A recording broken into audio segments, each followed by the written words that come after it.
మీ business ఏదైనా మీ ఊర్లో promotion చేయాలంటే అది సుమన్ టీవీతోనే సాధ్యం. ఇప్పుడే సంప్రదించండి. ఇవాళ గాయత్రి హాస్పిటల్ మీద మాకు పోలీస్ వాళ్ళ దగ్గర నుంచి అదేవిధంగా మా డిఎండిహెచ్ఓ దగ్గర నుంచి ఇన్ఫర్మేషన్ రావడం జరిగిందండి. ఇందులో భాగంగా మేము గాయత్రి హాస్పిటల్కి విజిట్ చేయడం జరిగింది. అలాంగ్ విత్ మన doctor Malathi madam, gynaecologist, HOD of GGH Bhuvanagiri. So ఇందులో భాగంగా ఏంటంటే ఇక్కడ ఇద్దరు పేషెంట్లకి అబార్షన్ చేశారు అని చెప్పేసి కంప్లైంట్ ఒకటి రిజిస్టర్ అయ్యింది. వాళ్ళు ఎవరు అంటే మన తిమ్మాపురం శ్రీలత అండ్ ధనవత్ సుజాత అని చెప్పి ఇద్దరు అడ్మిట్ అయ్యారు ఇక్కడ పేషెంట్లు. అది నిన్న వాళ్ళు అడ్మిట్ అయ్యారు. నిన్న నైట్ వాళ్ళ ఇద్దరికి కూడా అబార్షన్ చేయడం అనేది జరిగింది. అయితే ఫస్ట్ శ్రీలత అనే ఆమెకేమో ఇద్దరు అమ్మాయిలు ఉన్నారు. ఇప్పుడు థర్డ్ కాన్పుది ఒకటి అబార్ట్ అయ్యింది. సుజాత అనే ఆమె ఒక ఫీమేల్ చైల్డ్ ఉన్నారు, తనకి కూడా అబార్ట్ అయ్యింది. అదే అందులో భాగంగానే ఇక్కడ విచారణకు వచ్చాము. ఇంకా దీని మీద ఏంటంటే వీళ్ళకి ఇంకొకటి కూడా ఎంటీపీ యాక్ట్ ప్రకారం, అంటే మెడికల్ టర్మినేషన్ ప్రెగ్నెన్సీ యాక్ట్ ప్రకారము ప్రతి ఒక్క ప్రైవేట్ హాస్పిటల్కి కూడా వాళ్ళు ఎంటీపీ చేస్తున్నారు అంటే సర్టిఫికేట్ కంపల్సరీగా ఉండాలి వాళ్ళకి. సో దీంట్లో గాయత్రి హాస్పిటల్కి అయితే మేము ఎటువంటి సర్టిఫికేట్ కూడా ఇష్యూ చేయలేదు కాబట్టి వాళ్ళు అది అగెనిస్ట్ రూల్స్కి అగెనిస్ట్గా వీళ్ళు అబార్షన్ చేశారు కాబట్టి దాని మీద యాక్షన్ తీసుకోబడుతుంది. అదేవిధంగా హాస్పిటల్ రిజిస్ట్రేషన్ కూడా డాక్టర్ గాయత్రి అని ఓనర్ పేరు మీద రిజిస్టర్డ్ అయ్యింది. అందులో డాక్టర్స్ కూడా ఎవరు లేరు ఇక్కడ. వాళ్ళు పెట్టిన సర్టిఫికేట్స్ ప్రకారం డాక్టర్స్ ఎవరు లేరు. డాక్టర్ శివకుమార్ అని చెప్పి తను ప్రాక్టీస్ చేస్తున్నారు కాబట్టి దీని మీద కూడా మేము యాక్షన్ తీసుకుంటామండి. శివకుమార్కి ఇక్కడ పర్మిషన్ ఉందా మేడం?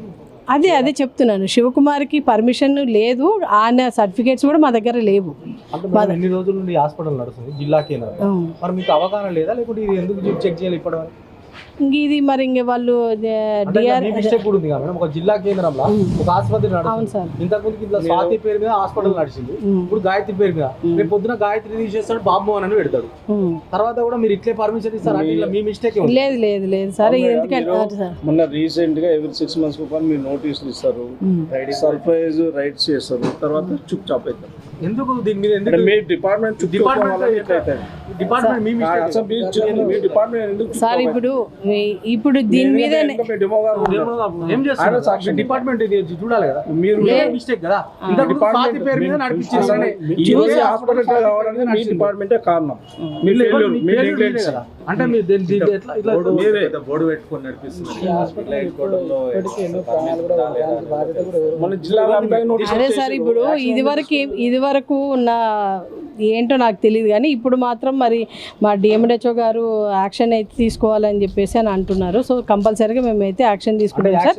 ఇదే విధంగా అంటే సరే యాక్షన్ అంటే ఇంక ఇప్పుడు దీన్ని హాస్పిటల్ని సీజ్ చేయడం అయితే చేస్తారేమో. మరి ఒకసారి మేము సార్ తోటి కూడా ఈ విచారణ మొత్తం అంతా కూడా ఎంక్వైరీ రిపోర్ట్ సబ్మిట్ చేస్తాము.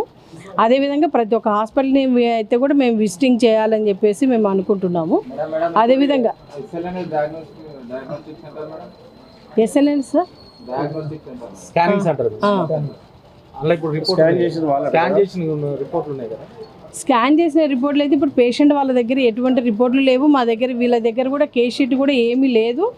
ఏ రిపోర్ట్స్ కూడా వీళ్ళ అసలు ఈ హాస్పిటల్లో లేవు ఆ పేషెంట్లకు సంబంధించి.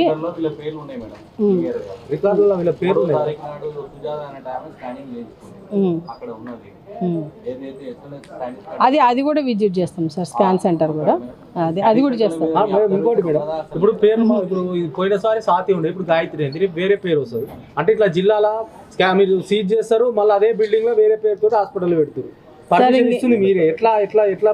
సార్ ఈ విషయం గురించి మనకి ఇంకా డిఎండిహెచ్ఓ గారే చెప్తారు సార్. ఎందుకంటే ఇప్పుడు అవును, కానీ ఎందుకంటే నోటీసులు ఇస్తారు, దాని మీద యాక్షన్స్ జీరో యాక్షన్. ఆ నోటీస్ ఎందుకు ఇస్తారు, మీరు విజిట్స్ ఎందుకు చేస్తారు, మా మీడియాను తప్పుదో ఎందుకు పట్టిస్తారు? డిపార్ట్మెంట్ మీరని అంటే మీ డిపార్ట్మెంట్ అట్లా